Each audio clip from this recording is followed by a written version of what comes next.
the sweetness, touching my weakness, like a laser to my spine. The girls, I'm just some wap, wap, wine to the baseline. Nice and slow, move your waistline. I'm feeling the sweetness, touching my weakness, and she knows what's on my mind. Chilling in the corner, watching the girls in the middle. But as the music start get a little sweet, you find a girl for cuddle. Love when the girls, I'm just a wap, wap, wine to the baseline. Nice and slow, move your waistline. I'm feeling the sweetness, touching my weakness, like a laser to my spine. The girls, I'm just some wap, wap, wine to the baseline. Nice and slow, move your waistline. I'm feeling the sweetness, touching my weakness, and she knows what's on my mind. The girls, I'm just some wap, wap, wine to the baseline. Nice and slow, move your waistline. I'm feeling the sweetness, touching my weakness, like a laser to my spine. The girls, I'm just some wap, wap, wine to the baseline. Nice and slow, move your waistline. I'm feeling the sweetness, touching my weakness, and she knows what's Fit on FM my mind. 96.7 Trelawney's Radio. Your life, your music.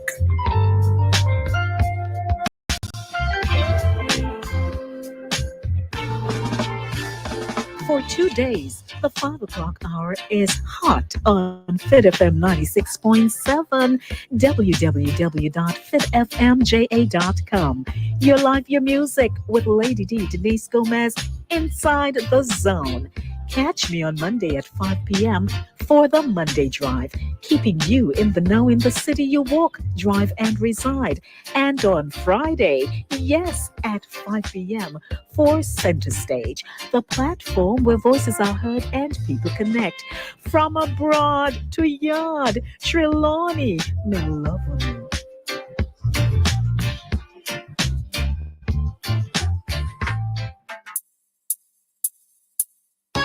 Small and medium-sized business owners, promote your business on Fit FM Business Ball Out.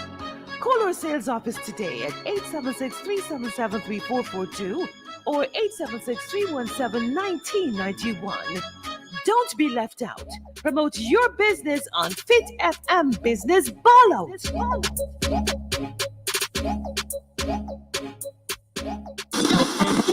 You're listening to Fit FM 96.7. Your life, your music.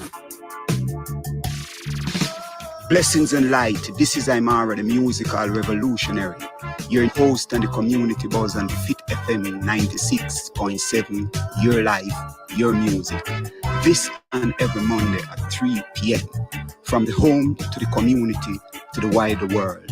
Let us be the change we want to see. Join me this and every Monday at 3 p.m. on the community buzz on Fit FM 96.7. Your life, your music.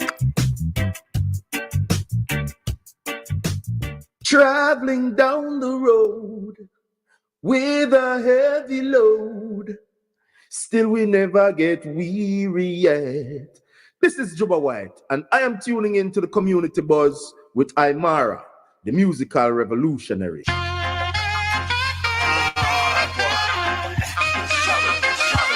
Struggle goes on.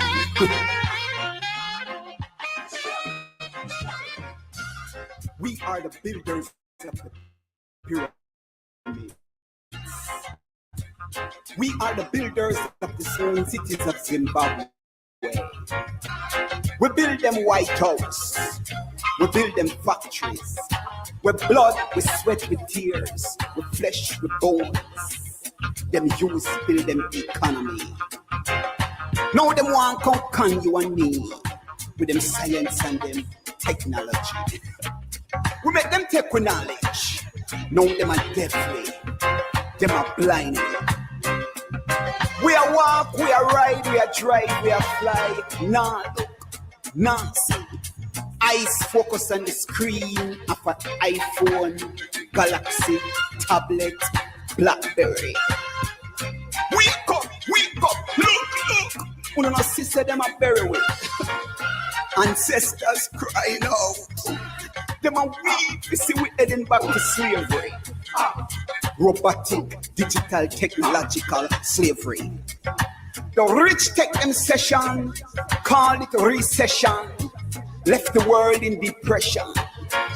Legal and illegal drugs and alcohol on the rise, in their interest. To our demise, we patronize, now become marginalized, make fools seem wise because we abide them lies and a sell with light, prostituting our sons, daughters, and wives. Marcus did rise, Sam Sharp did rise, Bogle did rise, Taki did rise, Queen and Zinga did rise, Harriet Tubman rise, Rosa Parks rise, Malcolm X rise, Frederick Douglass rise, Ancestors rise, Eileen Thomas said, Aymara rise, organize, mobilize, visualize. Stop, look through for them eyes and through your own eyes. Yes. This is the community buzz. Look through your own eyes and not through the eyes of your oppressors. We are here one more time on the community buzz on Fit FM 96.7, your life, your music. And we are also on www.fitfmja.com, right? And we are also broadcasting and smallcasting, make we use the right term, smallcasting, right? And on primal4k.com, and that is www.primal4k.com. Yes, we have a beautiful program lineup today. Well, one aspect of the program is missing, but we will flow with it, I don't know what happened, pertaining to the accident that somebody met into from Omega. But we hope everything all right.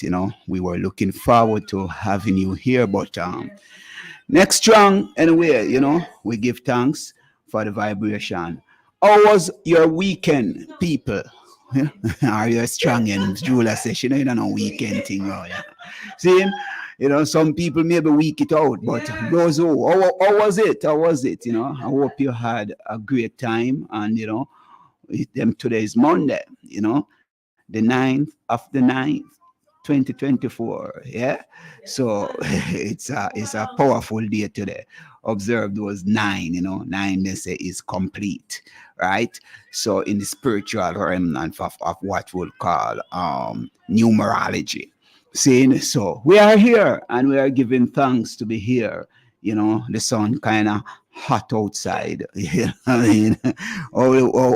is it in places like Canada? We know what go on at them places if it start to get chilly because we know say when you get about 4 weeks of sunshine, what you call summer. But by the time the 4 to 6 week blaze off, so you're going right back into the coldness. But, we give thanks to the people who keep tuning in to this program, people from all across the world, as far as China, as far as Africa, so bless up the African people, those from Kenya and other places who continue to tune in to the Fit FM brand, you know what I mean? So we have to give thanks, and we give thanks for all the other, people who are working alongside us, those who are smallcasting another station, you know what I mean? We say blessings and light to everyone, More and bless up my brethren, Michael Pomoja, oh you do my brethren, over there in Canada. Tell me if Canada they are still there, Jamaica, because it's a man who moves so mystical some of the time, mysterious movements. Saying, we bless up everyone. We bless up the people who in England. Yeah. We bless up the people who in South and North America. Because, we are one people, moving in different vibration and frequency, but we are from the same source. You know what I mean? And we have to give thanks for being alive, you know. How dare anyone tell us that Africa cannot be redeemed when we have 400 million men and women with warm blood cruising through their veins? The power that holds Africa is not divine. The power that holds Africa is human, and it is recognized that whatever man has done, man can do.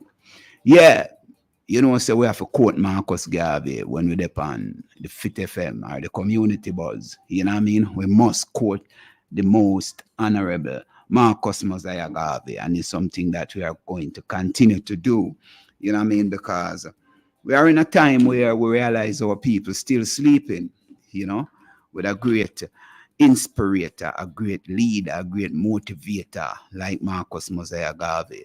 And that is how we know that we are still locked into colonial institution. Because if you have this man as your national hero, you know, other countries who, you know, uphold people as their national hero, at least you know a whole lot of thing about them, you know, a man who have so much inspiring quotes and words and even, you know, put things in place to uplift and liberate us.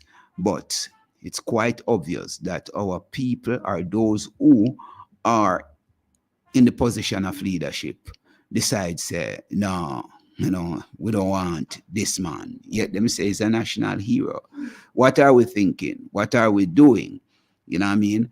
And, you know, sometimes when we see some people get accolades and we believe these accolades are, you know, are for something worthwhile, it is just, you know, to strengthen their colonial position and them status. Seeing, that's all it is for. But we are here and we are going to make sure, say, I them, you know, get a good vibes today and understand what the program is all about and where we're going, you know, because we have to get ourselves ready, you know what I mean, for what is ahead of us. And all we have within this time is now. And we have to deal with the now and make sure, say, whatever we are doing now is positive. Whatever we are doing now, you know, is truthful. Whatever we are doing now is impacting lives, you know, in a way that people can find themselves, you know. So we say what you must do at all times, try to be your best self, work on yourself. Work on yourself. You ever hear people say, boy, I try to preserve my body, I try to preserve myself. How you do that? How you do that? The only preservation is maybe utilizing it and using it up. Because if you say I go sit down, what do you believe I got?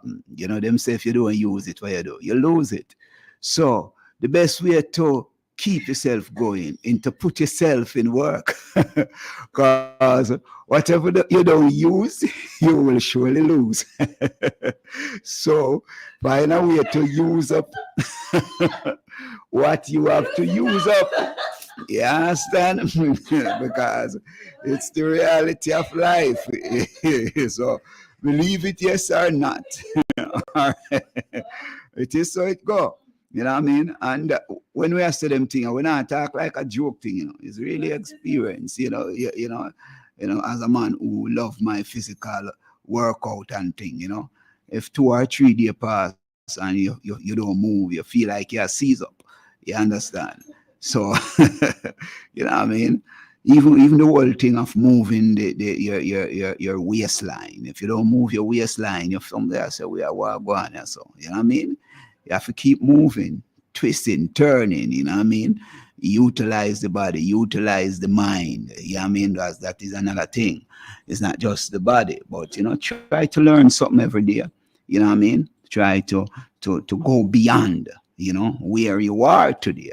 That is what we are saying when we say, you know, you must, you know what I mean? Continue to improve on yourself, you know, continue to be your greatest self.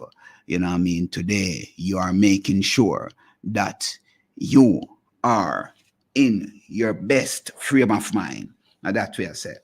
See, because if we can find one more thing with Marcus here. Woman, let me talk about woman. What the night is to the day is woman to man.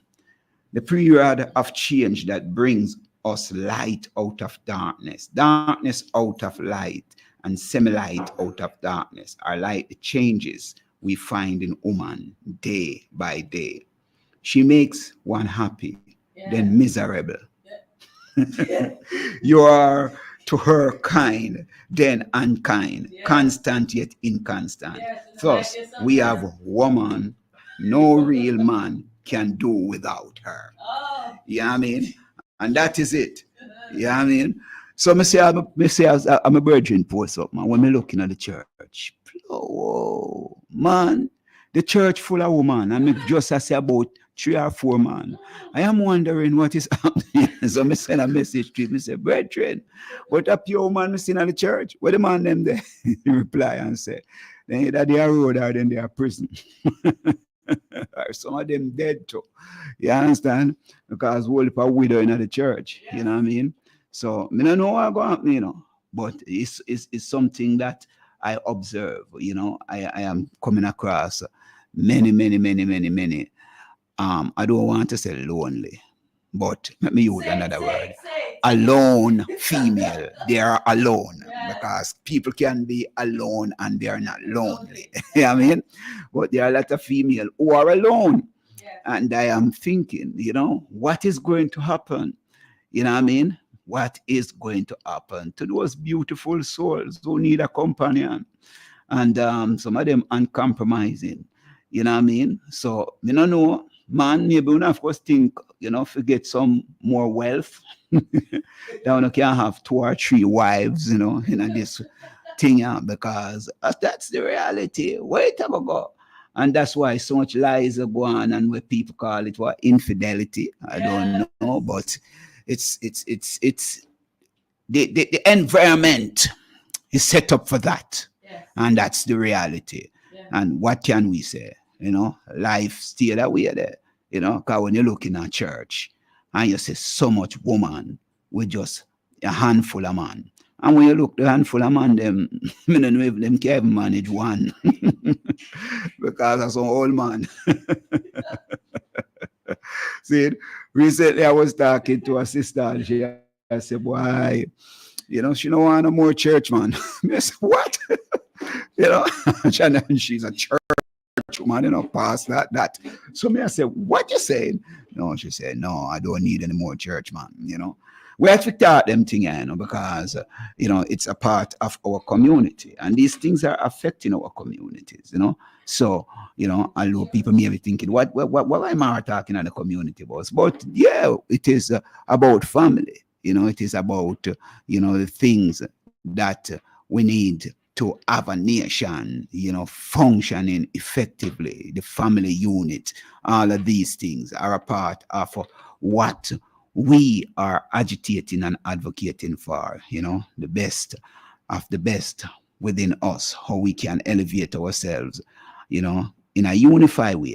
And that is what we are about. You know what I mean? We're going to bounce piece of music and then we'll come forward, you know. We look forward to talk to Professor X. 4 o'clock, you know. So while we play a piece of music and maybe read something else, and you know, yeah. This is Nature Ellis. Express yourself. Freely. Free the dog. Freedom. Free the dog. So that they can speak. Nature Ellis, I said, free the dog. Freedom. Free the dog. You should be free to speak, yeah.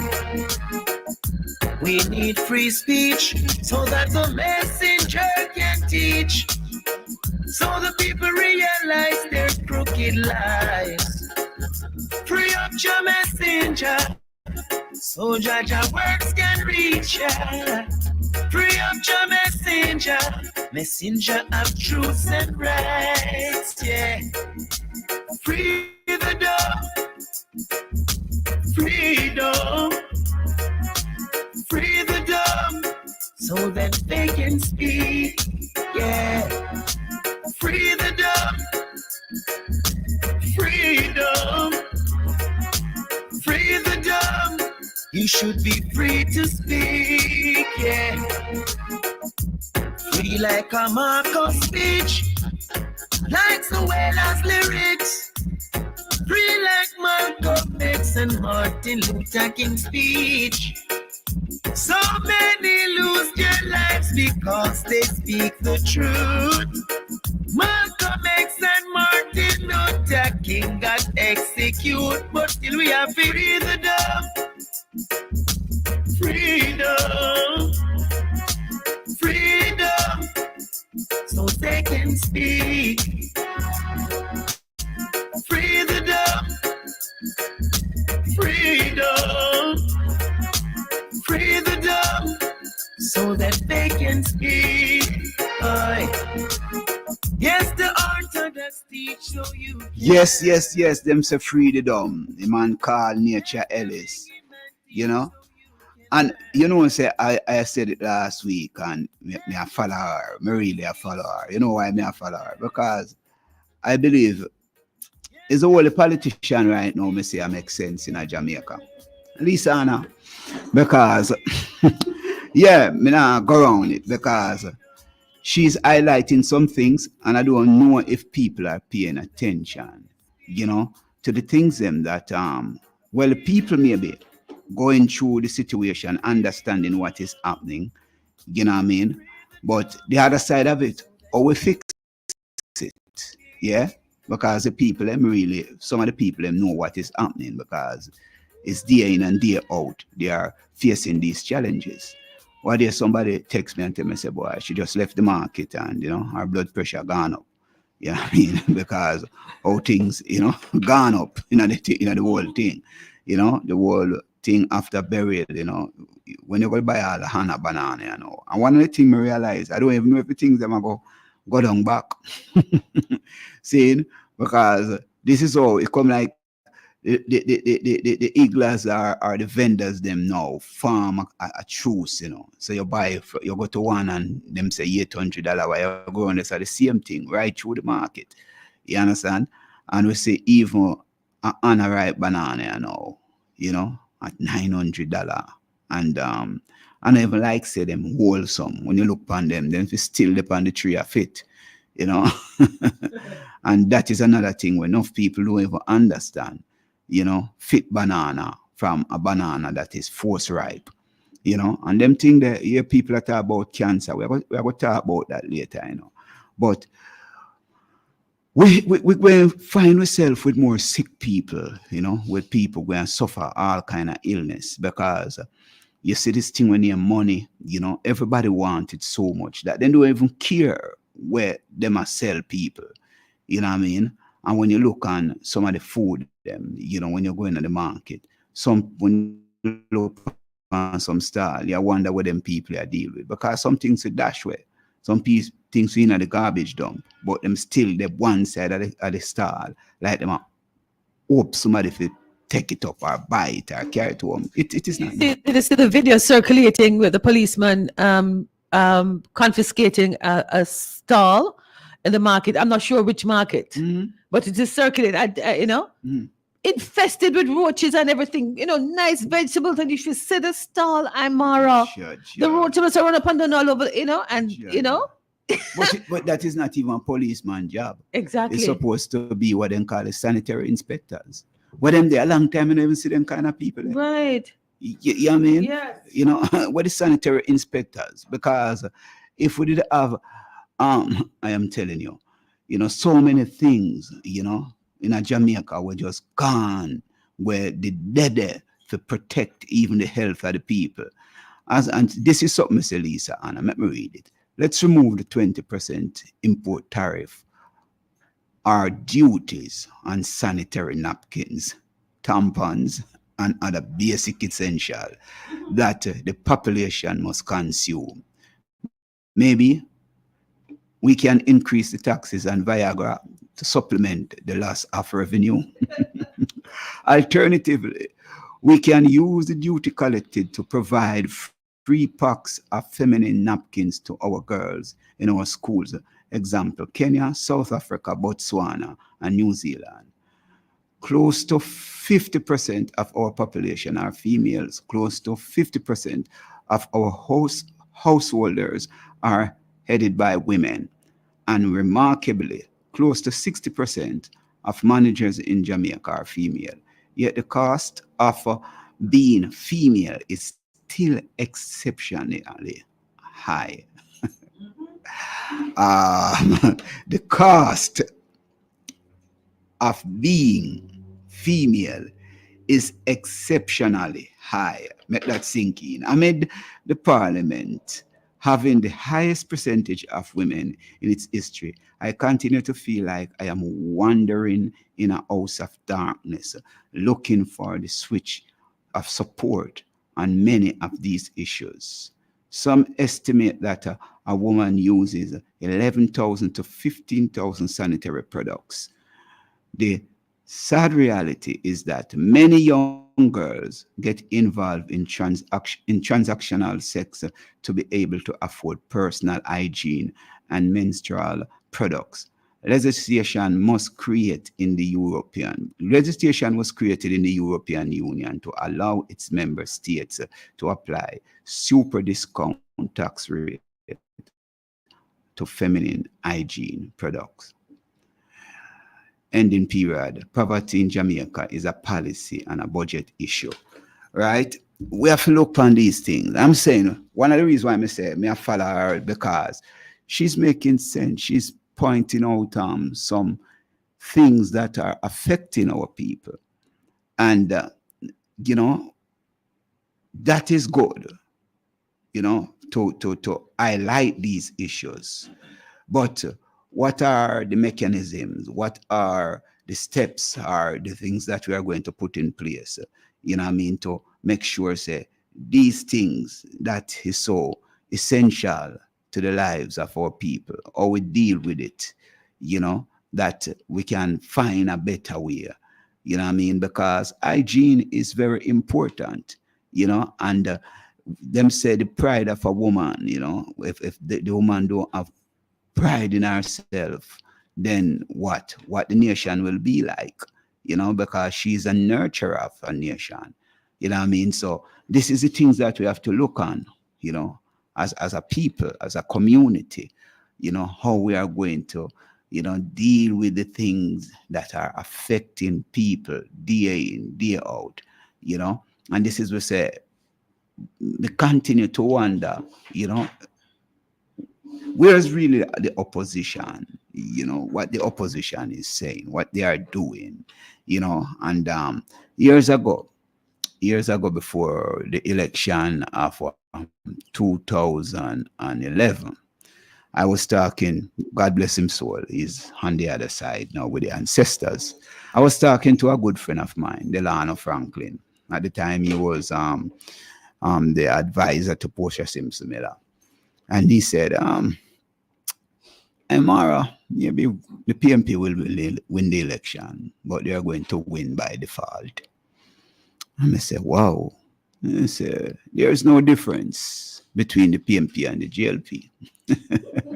This was a man who was an advisor, to, former Prime Minister Portia Simpson Miller. And, I am looking on Jamaica right now, that election is like by default, because there is no difference. You can't even see something, a manifesto from the opposition right now. If you even look on it and say, let me see what is going to, what am I going to come with, what policy, what new direction that we are going to take our country, how the people can participate in all of this. Understand? So there's so much thing happening. We see what recently, what we're sent on. I'm try to remember the constituency. Northwestern, that is Northwestern. Sent on from the seat that Shiny used to be in. Well, they're what's your name? Marsha Smith, yes, she resigned, and immediately. But yes, when we look at them thing, we have to laugh because Matthew Samuda was there working. So not like, so she did just did hold the fort. You know what I mean? But Matthew Samuda was always there.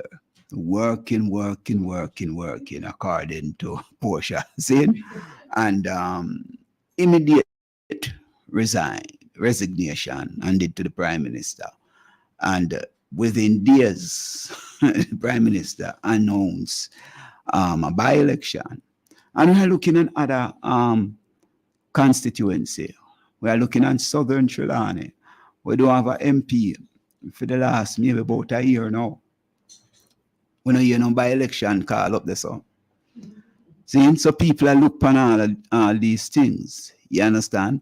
What state our democracy is in, what state we are in as a democratic nation, if we say so we have a function, and tell you the truth, when we observe most of our people, especially our intellectuals, we wonder where them depend, because when I hear them I say nothing, especially those in the media.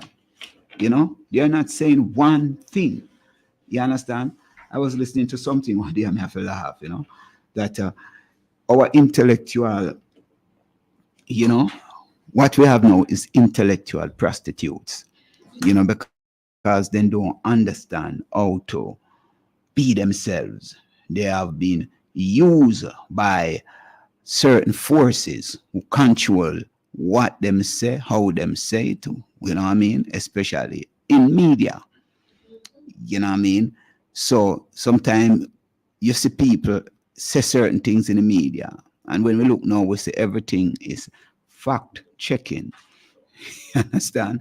And fact checking come about because of what? Social media, because other people might say things that what mainstream media not really are going to say. You understand? And this is one of the things that we are facing within the world right now. We face these things in the world because we observe that, people aren't truthful. And a lot of people don't want to hear the truth, especially when it is going to affect their agenda. And we are observing these things over and over and over. So people, wise up and rise up, Yes, we see another thing happen with the music industry, Lieutenant Stitchie. Wow. Oh, the terrible situation, see? Still unresponsive. You know what I mean? The journey of life, so people, all we can do is then send out our prayers and our chant, but life is a mysterious journey, and we just hope that things work in his best interest, and I hope that he get the kind of support from the fraternity.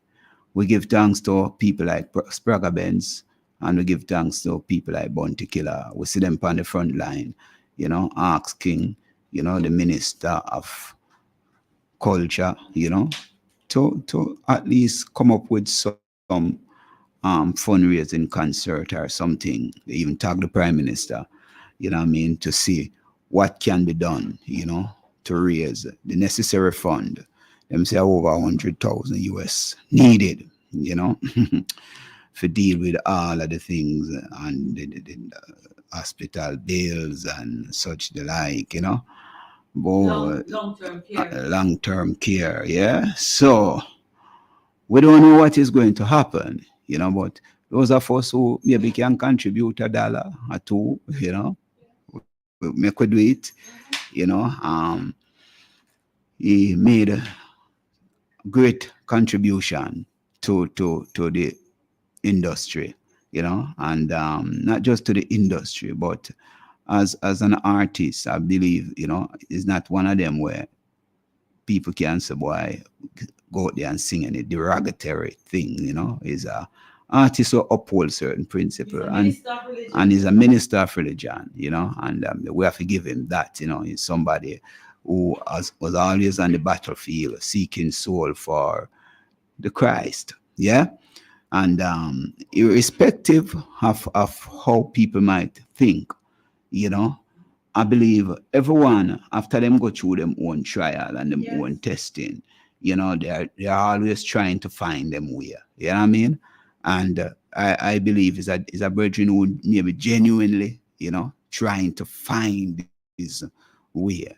You know, so let us just hope that, you know, him can turn around and come back, because he's a young man, you know, like saying he's an old man, you know, very young man, you know, so you never even catch 50, 60-year-old yet, you know, so we just hope that things can just change around, you know what I mean? Bless up my sister in North Carolina. Diana, how you doing? Love and light. Milton Boot, how you do over there in Florida? We are here up for everyone, you know what I mean, that we know, say, tune in to this program. See, a long time. Shango, how you do, Shango? Yeah, man, we give thanks to the eye. See, we give thanks to the eye. And as we say, we just all go and reason and bounce some music until 4 o'clock come, you know what I mean? And we link up with Professor X.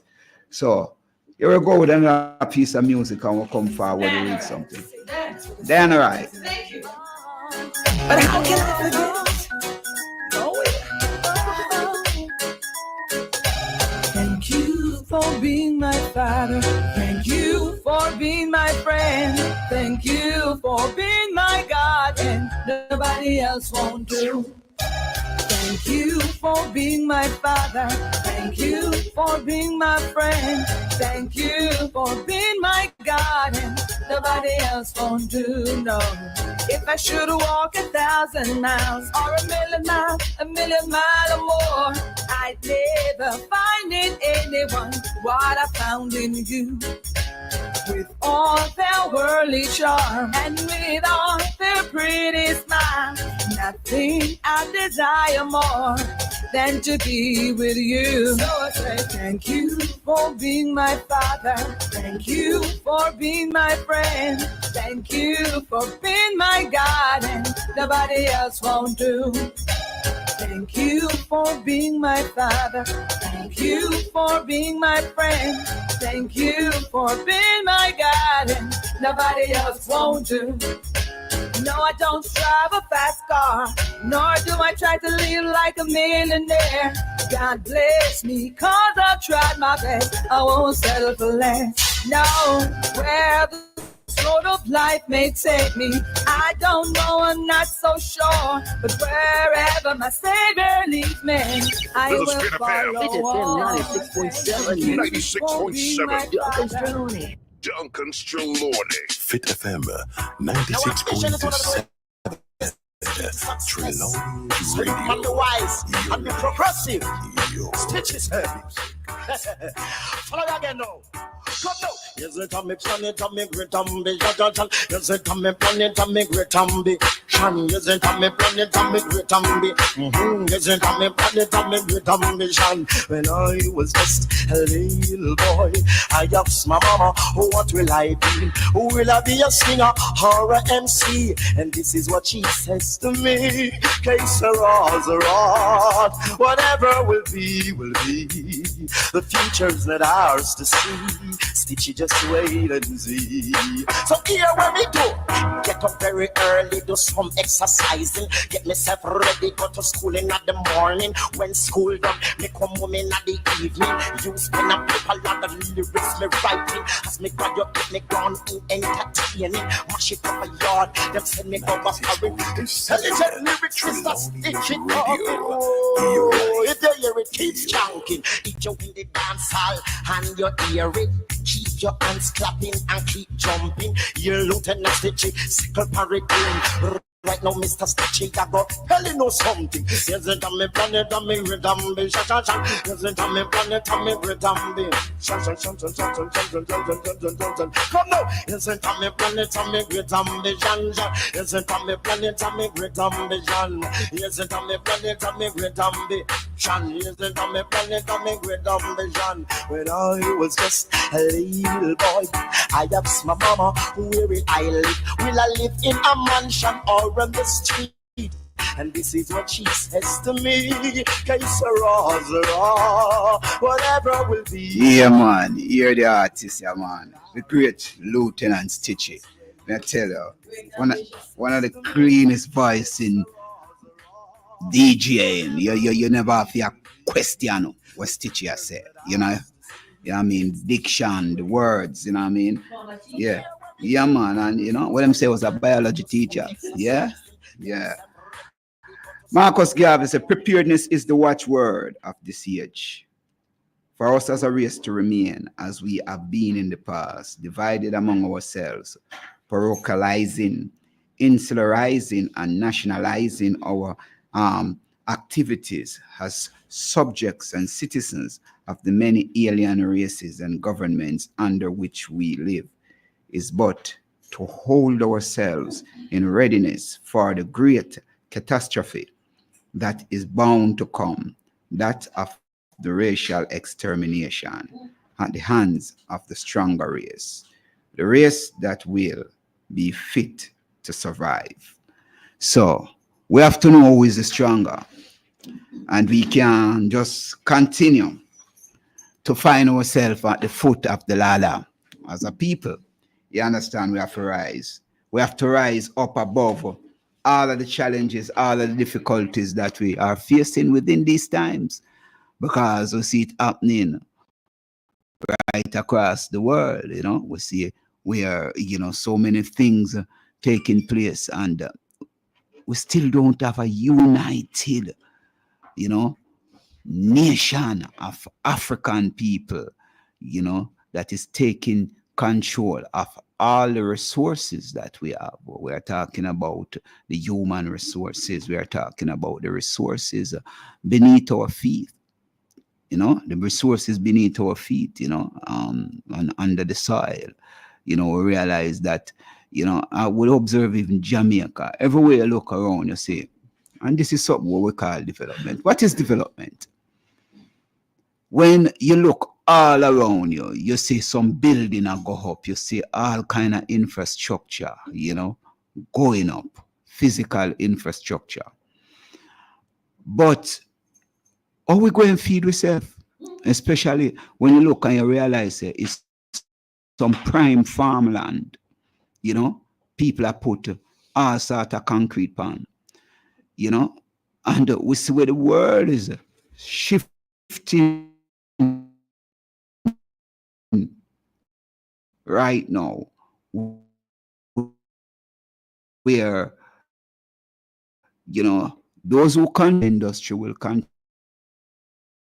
their lives. I believe population control is in the population is when you control the people with the food and the water that are you control all of that. And it's a 1% of the world want to be in control of that. You understand? Because even houses that a year people are boast about too much house them and build and them thing there. How much people can't even afford, you know, one of these houses. So the people them have to still find a way, you know, to pay this high rent.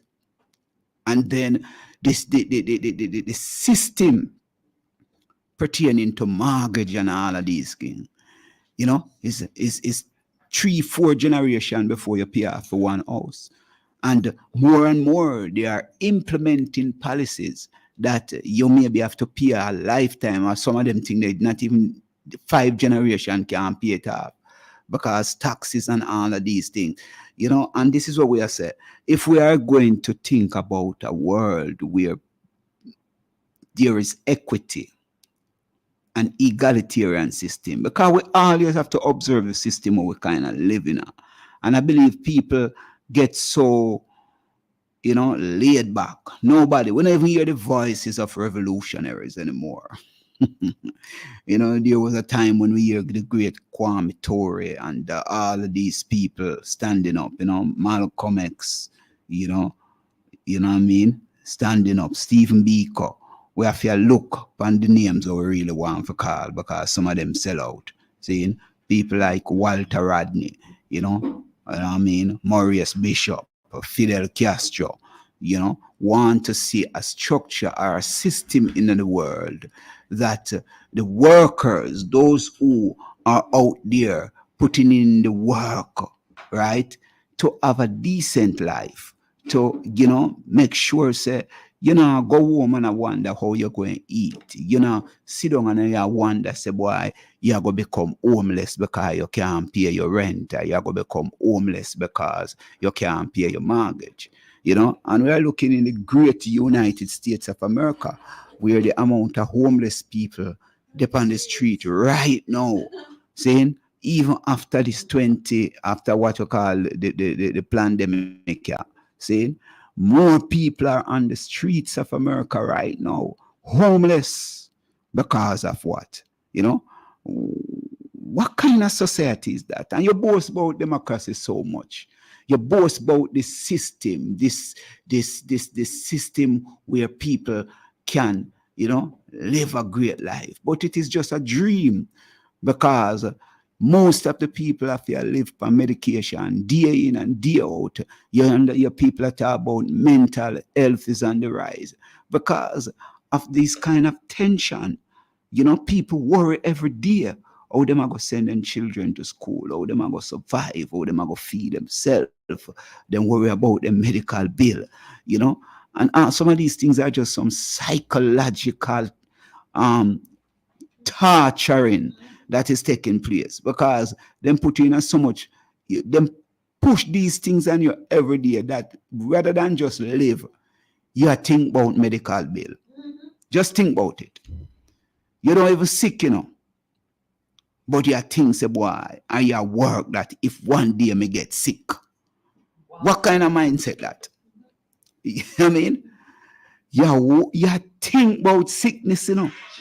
And that's how your people say, you know what I mean? Whatever you put your mind on and you constantly, it end up happening to you.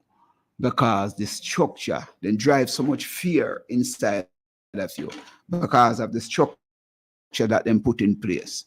You know what I mean? So we have to pay attention to these things. How we take on certain energy and use our own thoughts, you know, to create a kind of environment. And we have to know that our thoughts is going to create the kind of environment that we find ourselves in. You know, if you think as a little, you think you're poor, then you're going to realize you live in a ghetto or you live in a poor environment because you create that, you know. And if you believe, say, you go sick, you know, and that's why you have so much people, so many unwell people around. Because even if you see somebody and you say, "Oh, you're doing not too bad." You hear them think that? "Oh, you're doing not too bad." See? We see work again. Duncans, Pretty Road, what them say? You know? MP Tova Hamilton now do some work. What they call it? Liverpool Street. I look pretty. According to the people, them Tova come out. Where the poet, one of the poet girls say, Tova give a pretty road and us. So people, I could say this. She's working and she's doing what she's doing, you know. So I just hope the people understand and take part in the process, you know what I mean, and to stay close to their representatives, you know what I mean. You have to do that. Stay close to your representative and don't make it seem like it's something that you just are going to low up and, you know, because all of these things are your money, you know. But I believe, say, a money come out of your pocket. Everything we are going here, so is us. We deserve it too. And we want the political representative to know, say, when them a do what them a do, right? We will salute you. You know what I mean? But it is not like we are seeing you as a god or a goddess, because this is what the people elected you to do. You know what I mean? To put system and infrastructure, and then just not you, but the people supposed to work alongside you. I work alongside our political representative as a team to make sure, say, whatever, we want, we get them done. You understand?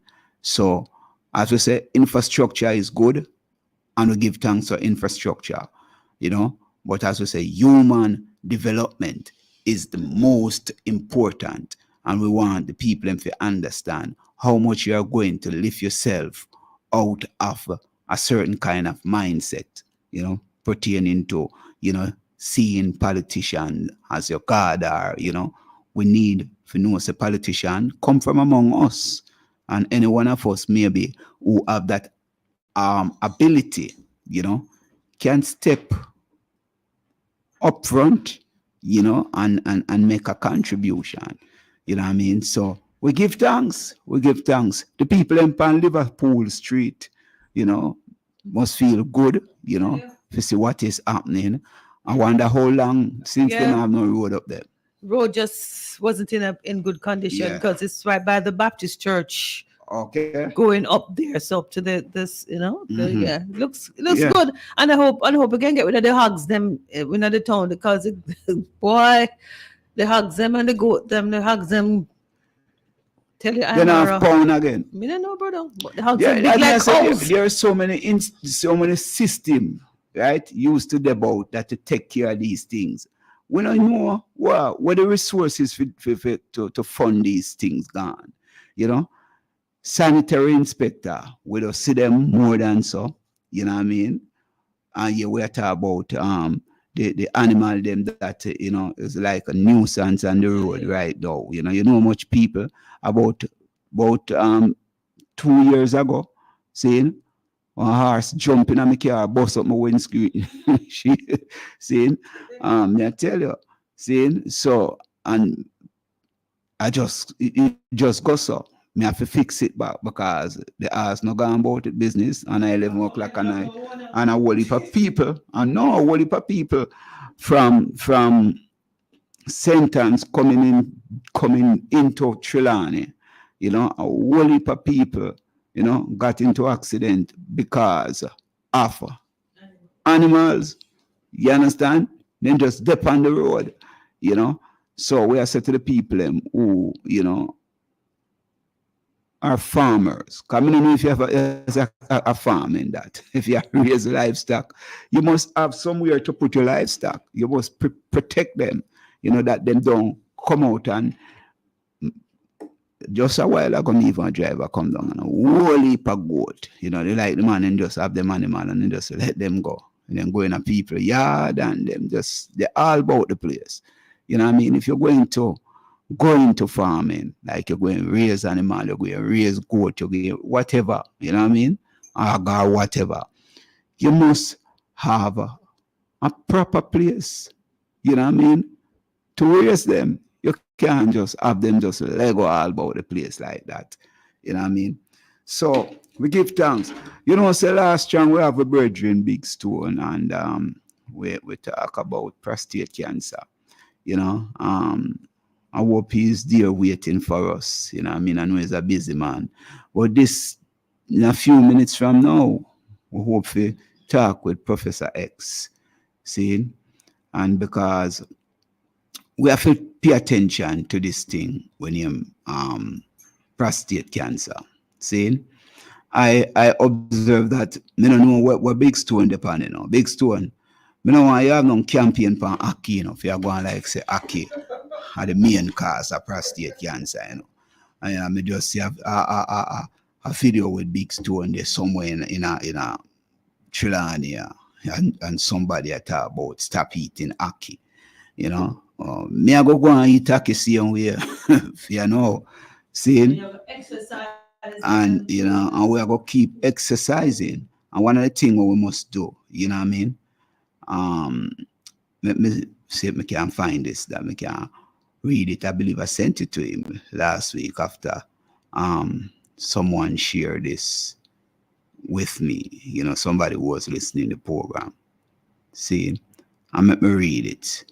We look at Jamaican men and prostate cancer because we eat ackee and we like ackee, but we didn't know if it contributed to prostate cancer, said Evan.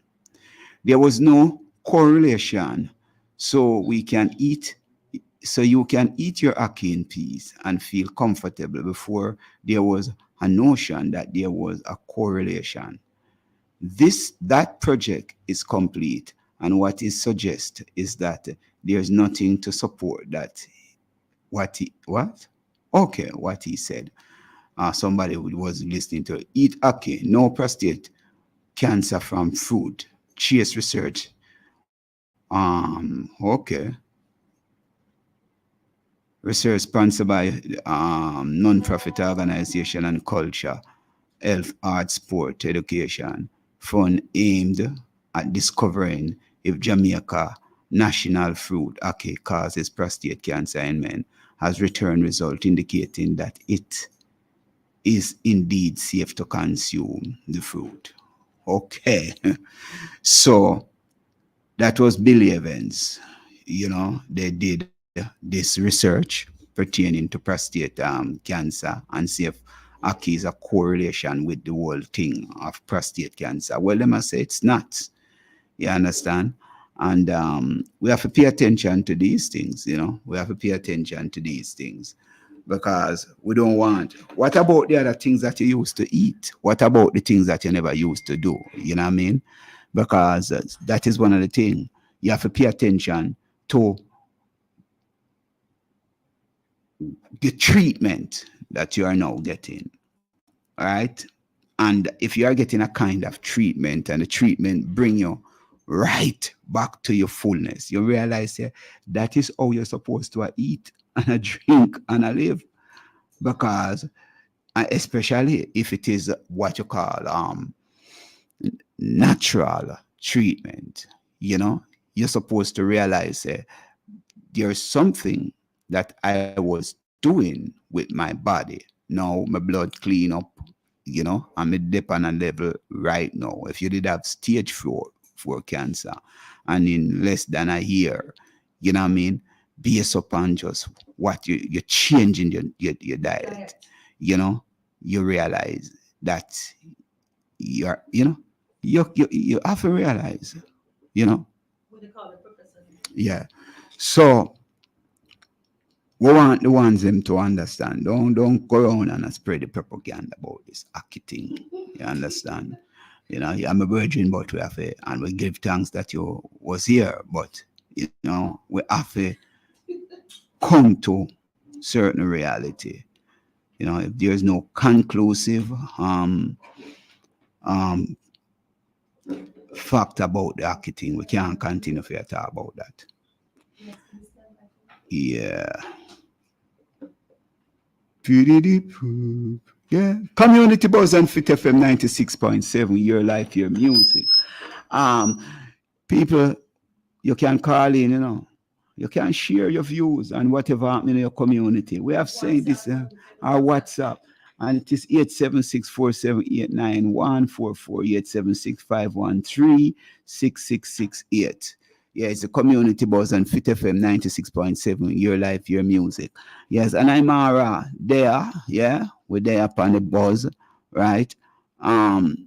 Just a few minutes, you know, make we just, before we introduce the guests, you know, more just read a little. Professor X Clinton McPherson is a biologist, entrepreneur, radio personality, born in Kingston, Jamaica. Professor X attended Elliston High and preparatory school in Kingston, Jamaica. After graduating from his school, Professor X moved to New York and joined the U.S. Army. Professor X was subsequently deployed to the first Gulf War in 1990 and is now a U.S. Army war veteran. After 4 years in the Army, Professor X went to the Binghamton University, Hofstra University for the Bachelor's of Science and Master of Science degrees, respectively, in biology. After graduation from college, Professor X worked at a few cancer research institutions doing cancer research. Professor X then moved on to pursue his lifelong dream of being an entrepreneur. Professor X is now a proud owner of a climate control logistic trucking company in New York.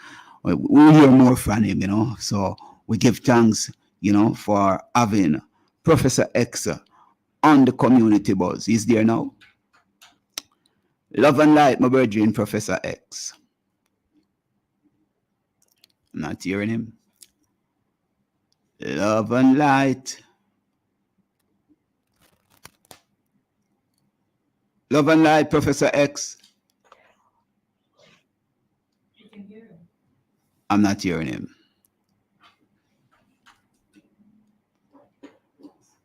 Yes, this is the Community Buzz on Fit FM 96.7, your life, your music. I am Imara, your musical revolutionary, yeah? DJ Gaddafi, enjoy the show, thanks. Yeah. How you doing, world? We are on the Community Buzz on Fit FM 96.7, your life, your music. We give thanks to the people who are tuning in on primal4k.com. Yeah. Padadi. Let's go. Bless up, Professor X. How you doing, my brethren? Yes, sir. Good evening. Good evening. Greetings to everyone. Love and light, sir. Yeah, man. You're coming in clear, from... How is it wherever you are? I don't know where you are in the world because, how is it? I'm in New York now. It's nice and sunny in New York right about now. Bless up the people in New York. We give thanks, My brethren, yeah. So we had this conversation a few days ago, and we just decided that we'd like, to invite you here, to share your experience, your journey, pertaining to this dreaded disease that them call prostate cancer. You experienced it at stage 1, and you have gone through the whole healing process, and you are well now and alive and well, according to what people would say. Right. Yes. Yeah. So, without any much more anything else to say, I just want the eye for this. Just give your whole journey into this. Well, my journey is a little unusual. When I say unusual, it was the furthest thing from my mind. It started actually by the time I was diagnosed. It started 12 years prior to that. That's how I look at it. And the reason why I say that is because I have a cousin who is a pastor, and he called me one day and asked me he told me his situation. He told me that he was diagnosed with prostate cancer, went through the process, and then he was at a stage now where he wanted to figure out what kind of treatment. It should be radiation, surgery, chemo, whatever type of treatment he was gonna go through. But he's gonna make the decision. He's gonna go to the doctor to make the decision with the doctor. So he asked me to come along with him. He's going there, him and his wife. So I was curious. I wasn't sure why he brought me there. I know he knows that my background is biology, so he figured that maybe I would, if the doctor say certain things and they may not understand, maybe we could talk about it later on also. Okay. I think he didn't explain to me why he asked me to come along, but I just assumed that's why he asked me to come along. But anyway, when we went to the doctor's office and we sat down with the doctor, he looked at me and said, young man, I'm glad you came. At that time, was a little surprised when he looked at me because I'm the patient. So I said, Doc, why you say that? Because I'm not the patient. He said, well, I tell you why I say that to you. He said, from this day going forward, I want you to keep a record of your PSA. That's PSA is prostate specific antigen. Mm-hmm. Keep a record of your PSA, and every year, I want you to when you do your annual physical. I think in Jamaica they call it a different name. We call it annual physical here, right? Mm-hmm. He said every year when you do your annual physical, you're gonna get a number for your PSA. Subtract that from the current year number, right? Last year number from the current, and if any year you see that number raise above 0.5, you need to go see a urologist. And he said because prostate cancer actually goes off your PSA. In Jamaica, we usually say, oh, if it's over 5, if it's 5 or above, the doctors get alarm and tell the patient to go get checked, go get screened. In the US, if it's 4 or above, that's when they usually do that. Because even our physical, our chart here, meaning that when you look at your record that you get from your physical every year, it shows on a segment and a line. It shows that if it's out of whack, it says greater than 4, it's out of whack. Less than 4, you're good. You're within range. Mm-hmm. So he said, listen, I understand that, but I'm not going to go by that. I want you to go by this number that I'm giving you.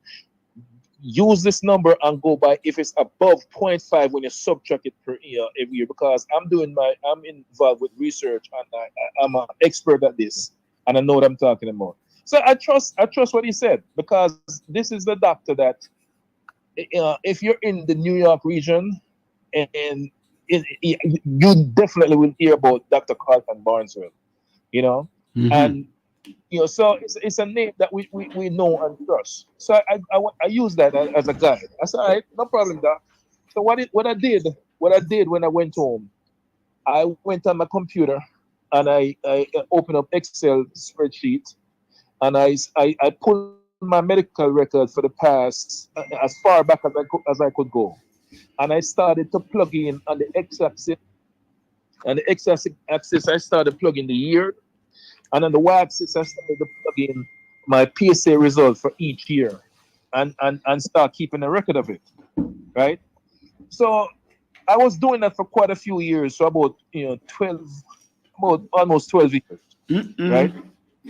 Yeah. So not knowing it, during that time, I also stopped eating ackee, because I was hearing rumors that ackee has a serious effect on prostate cancer. Wasn't sure if it was true, but if it's something like that, I'm going to take precaution. Dr. Barnes was also involved with that study too, and during that time he was actively involved with that study, and I'll talk about it later on too. Mm-hmm. Now, I noticed that every year, right, when I plug in my PSA result, I see, it's a graph. So there's a line start to form. So for quite a few years, for the first several years, I would say maybe first 5, 6, 7, 8 years, it's almost like it's like you see a plateau, Mm-hmm. right? You see a plateau on the graph. Now, mind you, the line, your PSA doesn't stay constant. You don't get the same number every year. It tends to tick up a little bit. It could be 0.001, could be 0.2, 0.3, or so forth. But it doesn't stay constant every year. That's how the PSA works. And as you get older, naturally, as you get older too, your PSA tend to change. But so long as it doesn't go crazy, when I say crazy, the scientific way of looking at it in the US, as I said, is if it's under 4, you're okay. In Jamaica, they say if it's over 5, if it's 5 or so, then something is wrong. Anyway, so when it reached, mine was I was looking at it, and I'm gonna cut through some of the and just get to some figures. So one year, I think this was about the 12th or 11th year now. I see 1 year when the numbers start. I see the graph start to peak up, and I'm like, this doesn't look good. So I subtracted. I took the number from last year, this year, minus the number, and I saw that it wasn't 0.5. It wasn't above 0.5. And then I said, okay, it's still good. It's still good. Then the next year, right? And this was like 1.75 now. The next year jumped to 2.2, and I said, okay. And then all of a sudden, the following year, I saw that it reached like 3, and I subtracted the number and I see that it was above 0.5. Mind you, this was like about 3, my PSA. It haven't reached a stage yet where the doctors in the US would get alarmed, or the doctors in Jamaica would get alarmed, because that's not the data that they use to screen you. Wow. So I went to my primary care doctor, and I said, Doc, I see my PSA is like about 3. He said, yeah. He said, what's going on? You're good. I said, no. I remember about 12 years ago, I went to my urologist. I followed my cousin to a urologist. And he told me that if any year I subtract the numbers and I see that it's above 0.5, I need to come see him or see a urologist.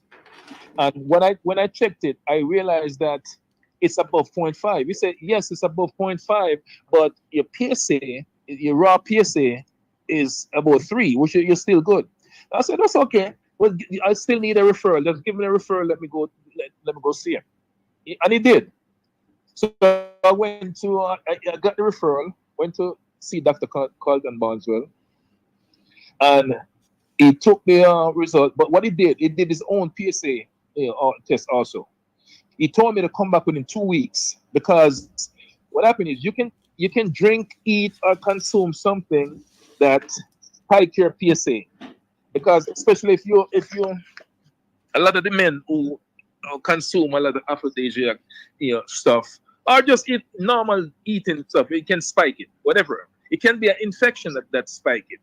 So he said, okay, come back within 2 weeks, and I'm gonna run another PSA on you. So 2 weeks later, I went back. It was still high. It wasn't high. It wasn't high. It was above 0.5. Okay. So I said, okay, I'm gonna have to do a biopsy.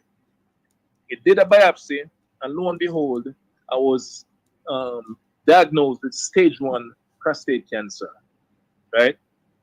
Now, the stage 1 prostate cancer, what it did now, he went further and did a Gleason test. The Gleason test is when it's actually a Gleason grading system, which they use to evaluate the prognosis of men with prostate cancer, by using samples, from the biopsy. And when from samples from the biopsy, they look under the microscope and see the appearance of the cells. And based on the appearance of the cell, they can tell the Gleason score is usually when it is graded from 1 to 10. The closer it is to 10, that's how aggressive they can tell how aggressive they score. So anything above 7 is aggressive. Mine was a 7. Even though I was stage 1, but I was a 7. So my Gleason score was really high, but I was very early stage. But it just goes to show that if I didn't take aggressive measures and proactive measures, I would be in serious trouble. I don't know how long a time span I would have got, right?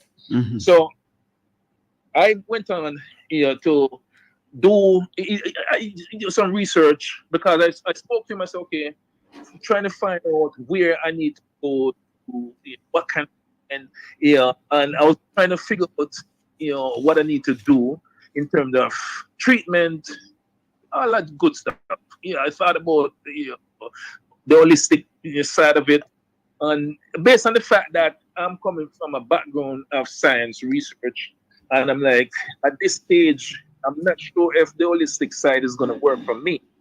Let me me look at it and from a scientific point of view and go from approach it medically. So I started to research the doctors who I would like to see. Now, I used to work at Memorial Cancer Research Hospital in Manhattan, and it's a prestigious institution. My wife, I met my wife there also, and we were really intrigued about the place. She actually wanted me to do this, go there for treatment. So we decided to go down there.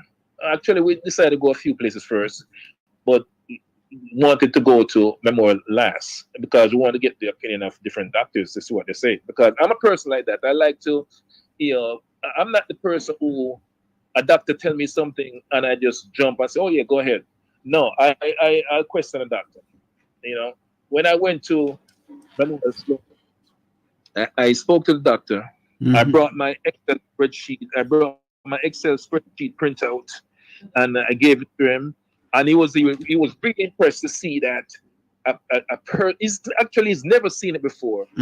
See a person who didn't know anything about prostate cancer, all of a sudden was tracking prostate cancer for 12 years. So he asked me if he can get a copy of my result that I was, my own research was doing, my own record, I should say. And I said, sure. When he went out the room, he came back in with 4 other doctors. They were astonished. So they asked me for permission if they could get a copy of the result, because it will help them in their studies. I'm like, oh, sure. So I gave them a copy of it. So we sat down. So the doctors, we chatted briefly, and then they left the room. And I was sitting there. We were sitting there, my wife and the doctor were sitting down talking about going forward with the type of treatment. So I was asking the doctor, how is he going to do the surgery without affecting my libido? I want to make sure that after everything is all good and done, I'm not even 50 yet. I'm not even 50 yet, and I'm diagnosed with prostate cancer, and I'm like, I want to have used for myself. I don't want to, because there's this taboo, there's this thing out there for men and prostate cancer, and you feel like, well, once you have it, you're done. So, but because really and truly, it's the prostate is surrounded by a bundle of nerves. That position where the prostate is, if you take if you look at the anatomy of it, you'll see that it's surrounded by some serious bundle of nerves, and that helps in a lot of things. It has erectile, movements, everything, you name it. It's very sensitive.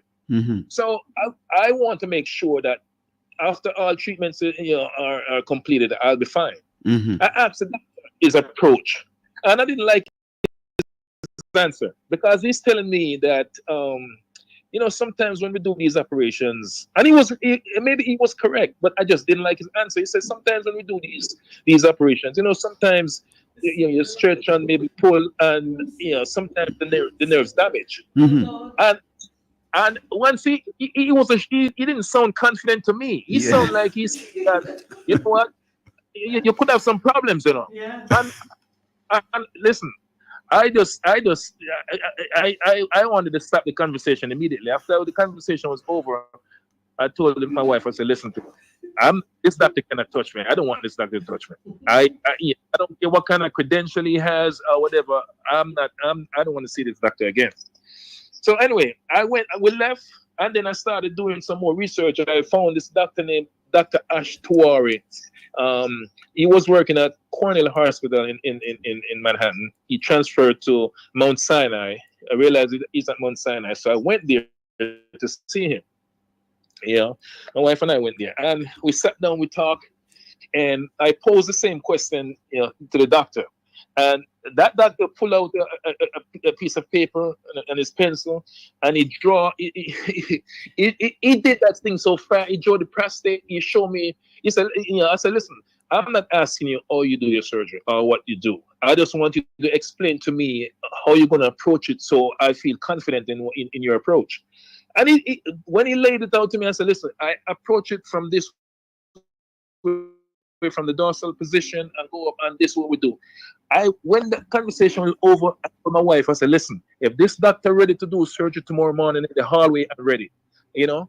And because he was that good, he performed 6,000 surgeries per year. He performed Monday to Thursday. He was doing about an average three per day, Monday to Thursday. So this doctor was really experienced, yes, in what he was doing. Yeah. And I felt confident in his. I mean, everything he was explaining was just clear, you know. So I'm like, okay, and I didn't. I approached the situation the same way. I felt confident, and my wife. I mean, I was. My wife couldn't believe that I was so relaxed and confident in what they were pursuing, because she's the one who was freaking out, and I was because the thing is, I understand, you know, cancer to some extent. You know, nobody in the world fully understands cancer, but I understand. But we have limited understanding of it. But because I was doing this, I understand it to some extent. That to know that it doesn't just, you don't get it and then it kill you tomorrow morning. That's basically what I'm saying. It's a process. Yeah. So at stage one, I stayed at stage one with an aggressive type, you know, Gleason score of 7. I know I have to approach it and I have to deal with it, you know, and that's what I did. Now, there are some things that men are curious about. The first question I get when I speak to men, they're like, "How did you know you have cancer? How did you know?"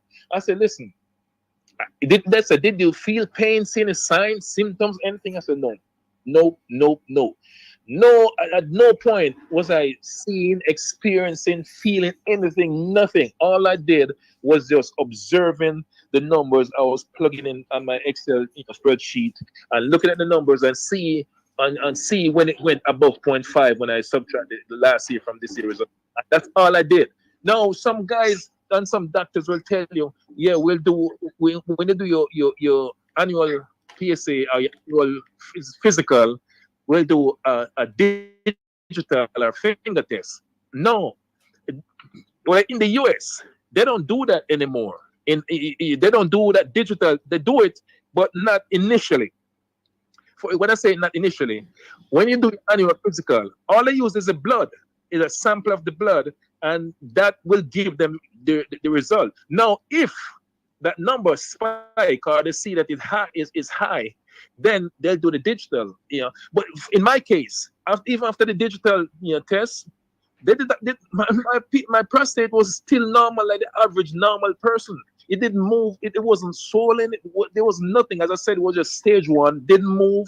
All it was just at the molecular level. They could see in the blood what's going on, but no physical expansion of the prostate. That's what I'm saying. You know, and that is really and truly what happened. And I speak to guys all the time about it. At my birthday party, I remember talking to I had 150 people at my birthday party after I was diagnosed, and I was, letting them know my situation and telling them, especially, I said, listen, I want to talk to the women, because usually the men are somewhat reluctant to go to get screened, right? So I said, I don't want to talk to the women. Take your brother. Please encourage your brother, your father, your nephew, your uncle. Please have them, do the prostate cancer screening, because it's that serious. Because according to Dr. Barneswell, from his study, 1 in every 4 black men will have prostate cancer. In the U.S., it's 1 in every 8, men in an average. That means all race combined. Well, on the Gaddafi. In the U.S., is 1 in every Professor X. Is 1 in every 8? Yes. 1 in every 78 men will have prostate cancer in the U.S. But for black men, especially Jamaican, it's 1 in every 4. 1 in every 4 black men. So it's I think in the black community, prostate cancer it affects black men disproportionately more so than any other race. We never get well, you tell me, but for the public, at what age did you discover that you have stage 1? 49. 49. That you don't even catch 50 yet. Yeah. Yeah. Right. And I asked, when I went to see Dr. Ashtuari, I asked him, I said, Doc, what was the age of your youngest patient? Right? You know what he told me his youngest patient was? He said 36. Ooh. 36 years old. Mind you, that may be a little abnormal or unusual, which it is, but because sick. But that this is an expert. He's done this times and times over and over. You know, he's done. By that time, he had done 6,000 cases before me. So Yes. he's young. He was 36. Yeah, you know. So it's something that we you know what happened with the prostate cancer? It's almost like when someone is stressed or have high blood pressure and they don't know that they have high blood pressure because they're not feeling any pain. Yeah, so prostate cancer is a serious silent killer. It's a silent killer because you listen to the news, you only hear about it, right? When a famous person died from prostate cancer. You don't really hear much, but it's been going on for a long time, and it's affecting black men disproportionately throughout the world, and it is very serious. And you're saying when you discover that you was at stage 1, you never feel no form of discomfort at all. That's what you're saying? Nothing. Wow. Nothing. The only time I was in any form of pain or anything was the day after surgery when I spent one night in the hospital. I went home the next day. That's the only time I felt some pain, and that was it. You know, no prior to that, nothing, no signs or symptoms of nothing. I wasn't experiencing anything whatsoever. Nothing. Oh, yeah. Professor X, let me go to you so before. Is a man fertility impact by prostate cancer? That's a question. Well, after it depends. It depends. Is it before or after? After, it will affect you after. Yes, because if for example, you can either remove partial or full, and that will affect fertility without a doubt. Definitely. Prior to, no, you'll just function in the same way prior to. But after, yes, it will. Oh, that is something for one to learn and understand what I'm going. Yes, it will.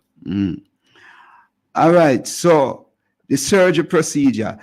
Somebody asking, did you think about herbal treatment? I believe you did say it in the first part. That I thought about it. I thought about it. But the reason what I said at that point. All right, prostate cancer affects tons of men around the world every year. Some prostate cancers will be there for dormant. Will stay there dormant for years and nothing. It doesn't move. Nothing happened to it. It just stays there and doesn't move. You know, and some folks may have inflamed prostate, swollen prostate, but yet they do not have prostate cancer. You know, so there are several things that can go on with your prostate that you may think cancerous, but it's not. My situation why I didn't go the herbal route was because yes, I was stage 1, but my stage 1. Remember, I mentioned to you, I was an aggressive stage 1. My Gleason score was 7. Gleason score was 7. That's the question. 7 out of 10. I want to ask you a question. What really make cancer aggressive? As a biologist, what would have caused that? Because nobody knows. Nobody knows. Nobody knows that because they only can see the aggression of it based on when they look at the morphology of the cells. Wow. Yeah, when they look under the microscope, they see the shape, the size, the full morphology of the cells. Then they see how aggressive they are, and that's how they check and know how aggressive. And that's what the Gleason score is. That's how they calculate the Gleason score to know how aggressive this cancer is. Oh. Wow.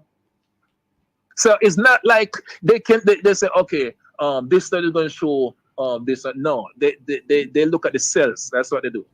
And then can't pick up why it's aggressive in some people and less aggressive in others.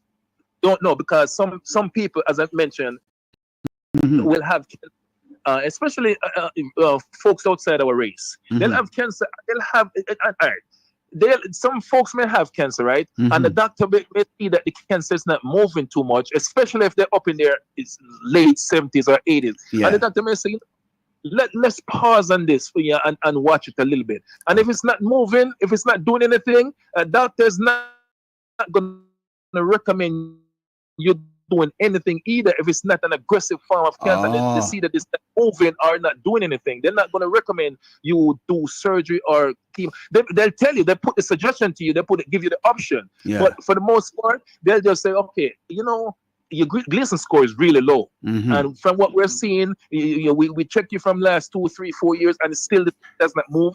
So at your age, I would just watch it. Yeah. That happened. But for black men, I've met any or heard of any black men. I don't know, for some strange reason, it just affect black men in a different level. I don't know what it is. I have no idea. I cannot answer that question. Right. Well, what was your lifestyle like? Because this is something where people go and say, boy, you only for people out there say, boy, you have to eat certain things. You have to, if you are you only from herbalists out there, seeing where them believe that them have the remedy for everything, and them can't even when them don't have the kind of knowledge that you have as a biologist. You know what I mean? And that is one of the reasons why I'm happy that you are here. You are somebody, if somebody could have really take a check on themselves for 12 years, 12 years, it is something, that we have to look into, that this is no joke thing.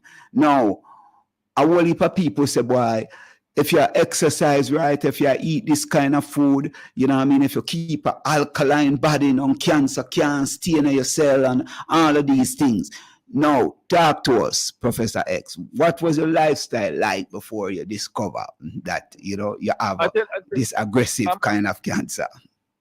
I'm an active person. Yeah. I run, I exercise, I go to the gym, and I'm not a fanatic. I'm not a fanatic with sports or anything. But I stay in shape as best as I can. I run marathons. I don't drink, I don't smoke, I don't do a lot of nightlife, and that's why I at one point I was gonna own a sound system, and the reason why I backed out of it, because I like my night sleep. I like to sleep at night. I want to be in my bed, so I try to, and I eat. I consider myself I eat pretty decent. I don't eat fast food. I'm a pescatarian. I only eat fish. I don't consume meat. I stopped eating meat when I was close to 30 years old, but 20 something. I just cut off meat completely and just stick to fish. And so I watch what I consume. I watch what I eat, and as I said, I'm not a fast food person either. So I think health-wise, I live a normal, I live a decent life with where health is concerned. Where health is concerned, of intake of food is concerned. I try to stay decent and normal in that way. Yeah. I have weaknesses, yes, like ice cream or a little sweet. I consume those, because that's my little weakness. Yeah, but beside that, I don't go crazy and do crazy stuff with where food is concerned. So I think I do pretty good. So how and why I get it, I don't know. It could be, I tell you this much, mine could be hereditary, because my dad was diagnosed with prostate cancer before me, but he was diagnosed with prostate cancer in his 70s, right? And I'm the one who encouraged him to go to the doctor and actually saw that this PSA. I asked the doctor to do a PSA. I saw that this PSA was 5.4. When he was diagnosed, mine was, as I told, was like 3. Final state was like 3.2. Now, I tell you a little thing that I've never mentioned before. When he is the same Dr. Carlton Barneswell who did the biopsy on both of us. When you look at my dad's image, the MRI image, right? The upper left quadrant of both of our images were almost identical where the cancer started. So it's possible that mine is hereditary. Yeah. Now, when something is hereditary, it's very, very difficult for you to stop it. Yeah. It's because it's in your genes. It's destined to happen. Yeah. So mine, you can't say for sure 100% for sure that is exactly what happened. But after analyzing my dad's images, MRI images, and looking at mine, you almost could not tell the two apart. Wow. Yeah. Whoa. Yeah. So these are some things that you have to pay attention to. That people might. Family history. Family history. That is that. Yeah. And we are talking these things, and there are so many people that are disconnected from them family, from them father, then don't even know the kind of genes or the kind of, that them inherited. You understand? Right. And in fact, yeah. But I have four in my family. I have 4 uncles who died from cancer, various type of cancer, from brain tumor to colon cancer to prostate cancer. 4, including my dad, who is still alive at 83 years old. Yeah. Ooh. Wow. The custom of how people see this thing, or people observe prostate cancer, and when we're looking at Jamaica, we hear all kind of story pertaining to what one consume. Ackee is one of the things. And we a little boy, I come up, we hear people start to, make it look like say ackee is one of the main contributory factors to prostate cancer. Even last week when I interviewed Claude Sinclair, just recently, about 2 days ago, I saw him, with a young man in a video, it's like he's campaigning against ackee right now. You know what I mean? And we're hoping to reach a stage here because we still don't have a conclusive. Yeah, that is true. I'll tell you this much. When remember I told you that I went with my cousin to see the Dr. Carlton Barneswell, right? Yes. When that day, he also explained to me that he was involved with a study, to see if ackee has anything to do with prostate cancer. He wasn't sure at that point, and I remember speaking to him some years later on, because studies, when they're doing research, especially those type of research, they don't take 1, 2, 3 years. You have to go through a period of years and error and all that stuff, and before you get some preliminary result. Now, he came back and said, listen, from what we see, it has nothing to do with prostate cancer. I cannot, but that's from a scientific point of view, from what he's saying. At the same time, don't get me wrong, there could be a link. We don't know. Yes. But in studies, he didn't see a link. He thought that they were going to find something, because the reason why he said that is Jamaica consume more ackee than any other country in the world. Right? We in Jamaica, we have a extremely high level of prostate cancer. Now, I don't know, but I want to say this before I forget. I want to make this point before I forget. And when I went to see Dr. Ash Tawari, who did my treatment, right? And I told him, like, I want to do something. If I want to do something to help black men, around the world understand this disease and see, how they can fight this ailment. And I said, if I hit the lotto, I want to do. He said, you know what you can do? He said, you know what you can do? Every single black man, if you come across millions of dollars, you hit the lotto. He said, every black man, you get a clinic, and every black man with a PSA above 2, have them do MRI. Once your PSA is 2 or above, have them do an MRI. You know why? Because at 2, the doctors can see, a urologist can see a cancer when the PSA is 2. The insurance companies are not going to want to approve. The insurance companies are not going to want to approve you doing an MRI at PSA at the level of 2, because to them they're spending money, and that is the reason why. They push it to 4 in the US and 5 in Jamaica, because they don't. Yeah, because it's a money issue. Yeah, because you have to get tested. MRI is expensive. So they push the level up. By the time you're fully blown, you have prostate cancer already.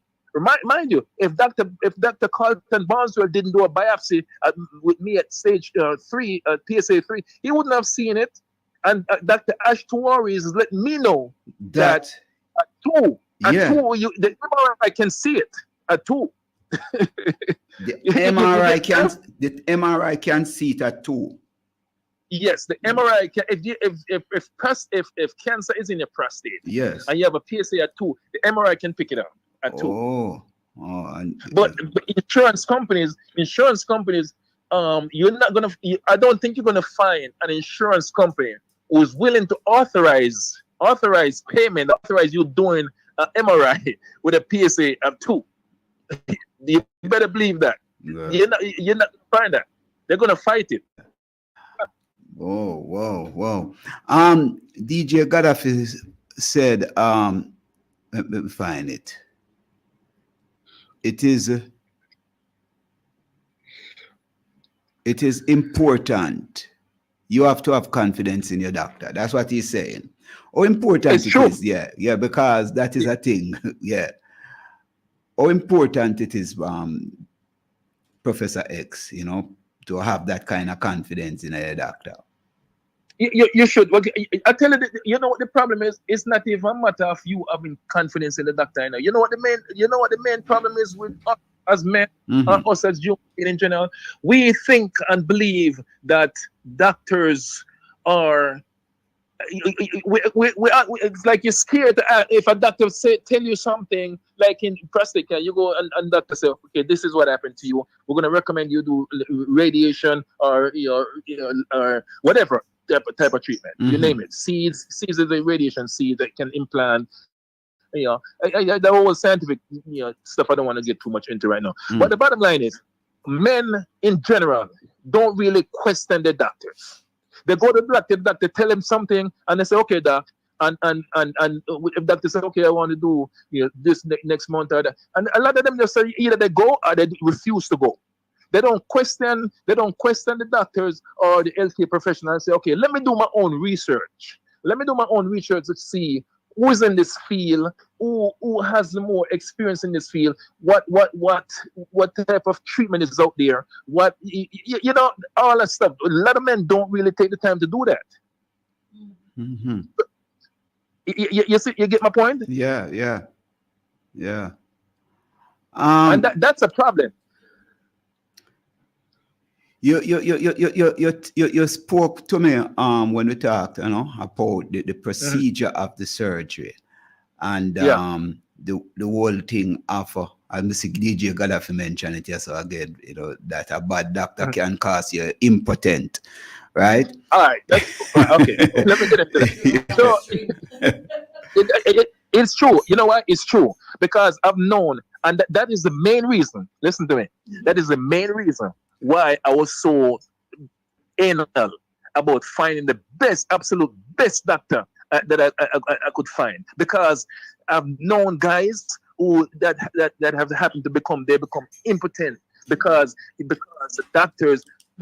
Remember, I told you about the juxtaposition of the prostate surrounded by a bundle of sensitive nerves, and that is a very critical area.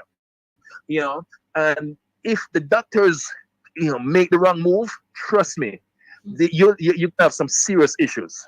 You're gonna have some serious issues. So a lot of guys, even I tell you this much: when men have when they have prostate cancer, some of them don't talk about it. right? Because it affect them, it affect their impotency, and it cause impotency in some men, and they don't want to talk about. When a man loses his manhood, there's nothing he wants to talk about. He don't want to talk about it. He don't want to discuss it. So that is very, very critical to every man. I'll go out on a limb and say to every man, because that for most people, you lose that, you have not, you have nothing, So guys don't want to talk about it. Guys don't. In fact, one doctor that I went to, I went to I forgot her name, Dr. George. I went to Dr. George. I don't know how she got the name Dr. George. He's an Indian doctor. Okay. Dr. George,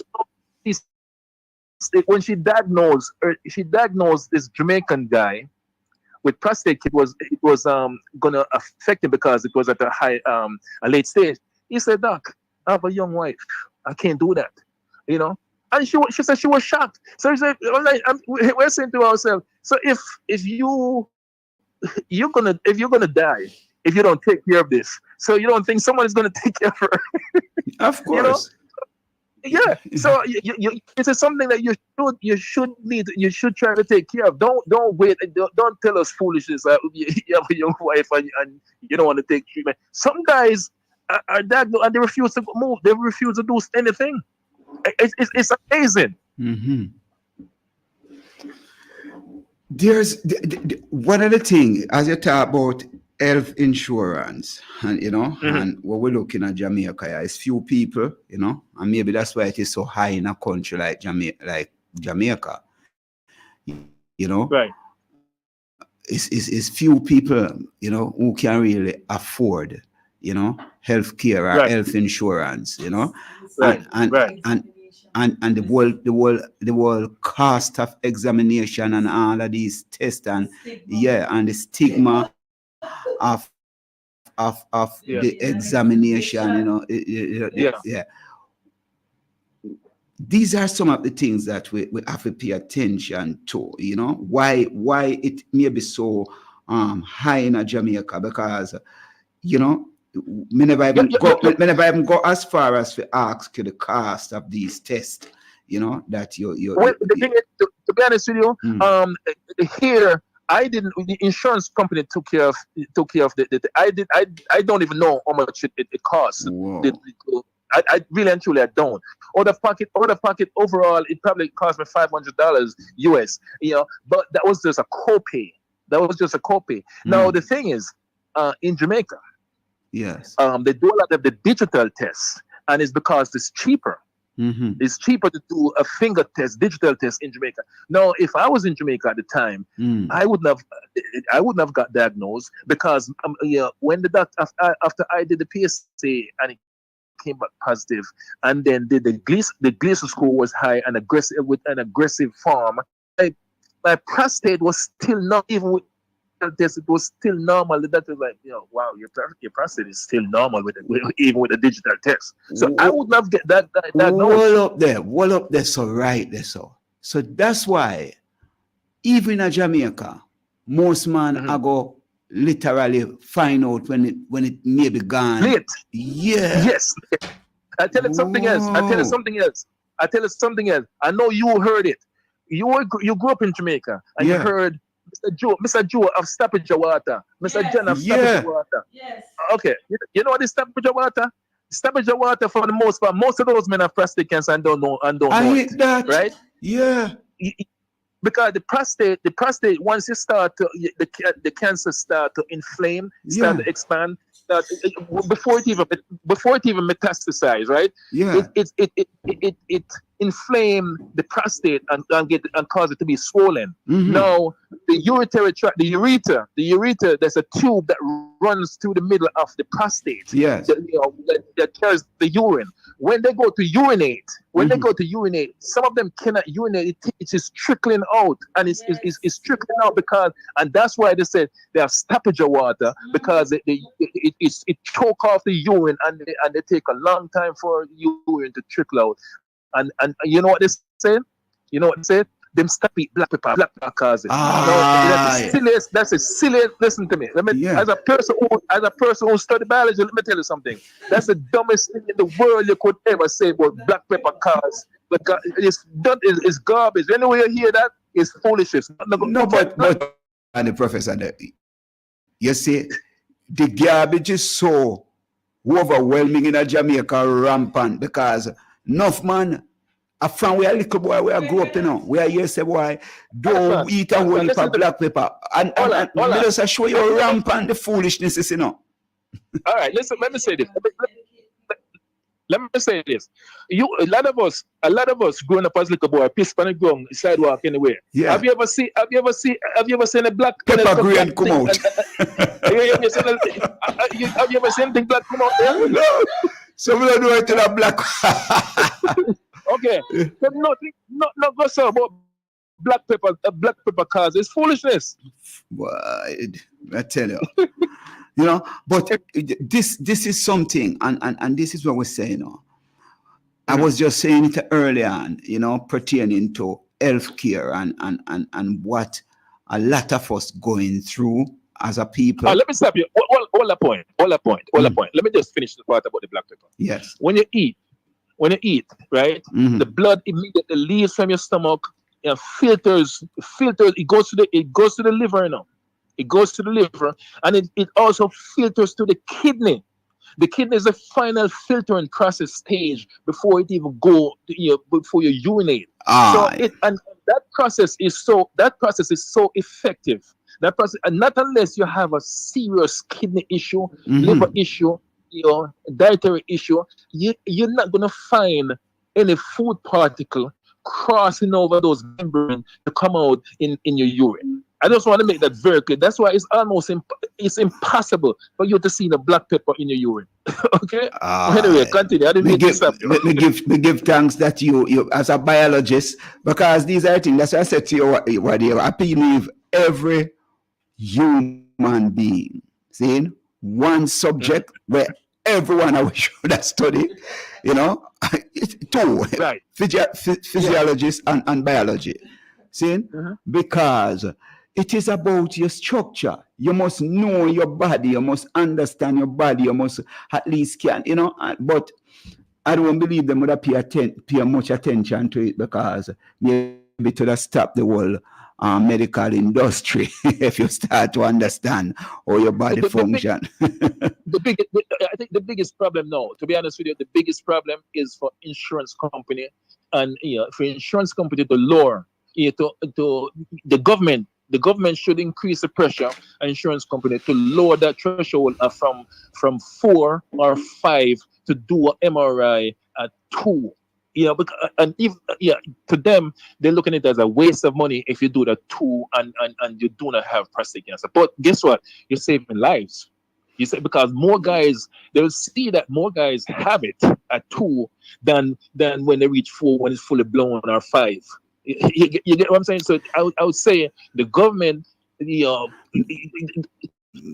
the average citizen, we the people need to put pressure on our politician to pressure the insurance company to work. Yeah. But if nobody's doing anything or saying anything, it's just going to continue. The status quo is going to continue.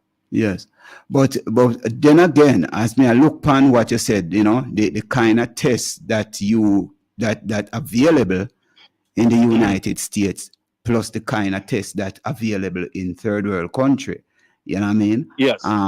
Maybe especially if especially if the doctors here, you know, you maybe will find 1 and 2 private, you know, doctors, right. You know, or maybe can give that kind of test, but it is very expensive, and it is expensive, and this is how, you know, why we know say, you know, a whole heap of Jamaica man right now would they suffer from this thing, and a lot of Jamaican men are suffering from prostate cancer right now. They don't know it. Only, as we said, they only know it when they start seeing blood in the urine, feeling that the urine is choked off. They're having problems that way, and then they start realizing that something's wrong. Then they rush to the doctor. Let me emphasize something. Let me emphasize this. Yeah. And I want folks to hear me exactly what I'm saying to you. If if you have prostate cancer and you found out because you start seeing signs, symptoms, or feeling some sort of pain, it's gone too far. It's too gone. It's too far gone. Oh. If you find out after you start feeling or seeing sign, it's metastasized already at some point. For the most part, you are in trouble. You are in trouble. So you need to get early screening. Is the best. Early screening is the best remedy. Mm-hmm. Early screening. I cannot emphasize this anymore. Yes. Early screening is the best. Is the best remedy. And I can say this for this goes for women with breast cancer too. Mm-hmm. Because you don't have to die. You don't have to die from these diseases. Early screening is the best method. Best method. Yep. People want to hear that. Early screening is the best method to stop any form of cancer, prostate, breast, colon. But some cancers are very tricky and hard to detect, like pancreatic. Pancreatic cancer is a type of cancer. It's usually when it's gone a little too far before you, because you know where the pancreas is located in your body. Mm-hmm. You know, it's very difficult. It's very difficult for you to get an early screening with that. Mm-hmm. You know, but then the cancers that we mentioned, colon, prostate, breast cancer, those cancers, they're easy screening. They're easy screening to do. Women, do your mammogram. Men, do your PSA. Keep a track of it. Yes. You know, yes. So these are the tools that, and it's simple. Is understand third world country that disproportionate disadvantage. Yes. I should say. Yes. Because digital test is the first method because of the cost. Yes. Yes. Yes. And that is to be poor is a crime, and that's what it is. That's it, my brethren. And I'm gonna tell you something. People can't say all of them want to say about the United States of America. You know, one of the things when me experience, because I 2019 I was there and have a stomach issue, see, and I was rushed to a hospital, King, and what them do, they make sure me all right before they send me a bill. It is a different thing here in Jamaica, right? Yeah. If you don't have the money, you go dead right out there, so especially when the hospital you go, you know what I mean? Especially if you go to any of the public hospitals. Yeah. If you don't have money to go to institutions, you dog name yourself. Yeah. I'm going through that process with my dad, who still lives in Jamaica and decided to reside here, stay there. And we have to be, and he goes to the doctor. Sometimes he admits at least twice a year in one of these hospitals down there. And we already know. You send him to a public hospital, we already know the treatment because been there, done that. Mm-hmm. I'm talking about public, university, and there's you name any other hospital. Yeah. We have to.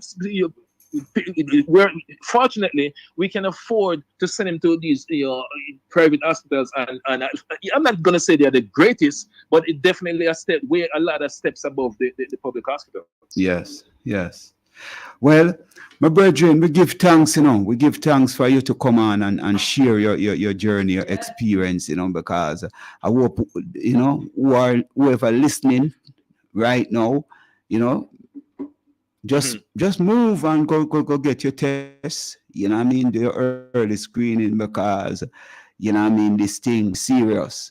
And I'm not gonna say don't take your herbal medicine. Don't be holistic about your health. It's all well and good. There's nothing wrong with that, but don't use it and think that is gonna solve is the remedy for everything. No. I know people who believe in the holistic and herbal medicine will disagree with what I'm saying. But listen, I believe in herbal medicines. I really do. Mm-hmm.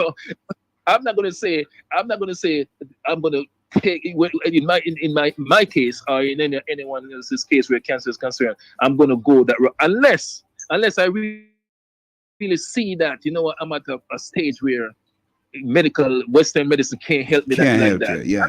I'm not saying Western medicine is the greatest. Don't get me wrong. No. I'm not gonna say I'm gonna use the herbal medicine as my go-to and say this is it. Yeah, I'm not gonna go any other route. Yeah. Yeah. Well, we give thanks. You are here and you are kicking. You know what I mean? You fight it. And I'm cancer free. And you're cancer free.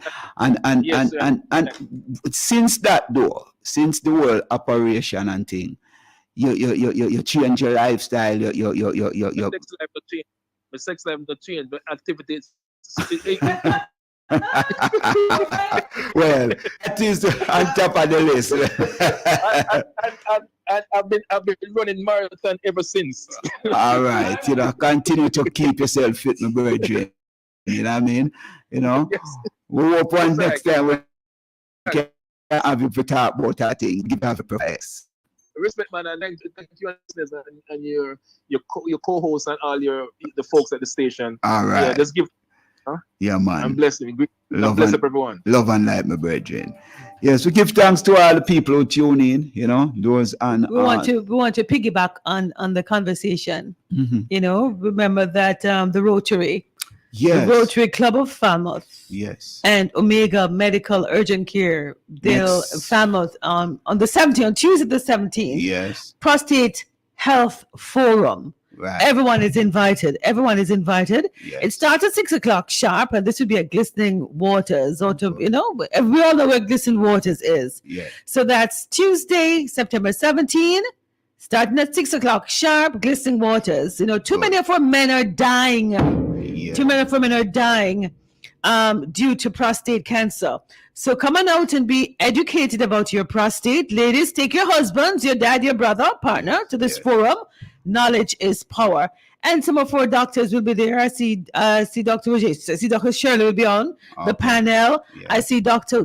Wallace too. Yes. Dr. Wallace. I see Dr. Philbert Amiel and Dr. Tasha Cook, urologist. So it's going to be quite an afternoon, an evening rather. And so we're inviting, and it's free. It's free. Yes. All right. That's next Tuesday. And that's next Tuesday, the 17th. Right. Yeah. All right. Be there, folks. Be there. Yes. And we give thanks for the Rotary Club and come on this. Omega Right. Medical for putting on this forum. Yes. Definitely need it at this time. We need it. All right. This is the Community Buzz on Fit FM 96, another interesting program, and we give thanks for, educating our people, you know what I mean? Because that's our mission and that's our purpose right now, to keep you educated and to keep you informed, or to deal with your life and to build better and strong community, you know what I mean? But you have to deal with your health first, because if you're not strong, physically, mentally, spiritually, you know what I mean? Stay fit. That's why all that we are doing is unfit. Love and light. Take care. Next strong. We have another program coming your way.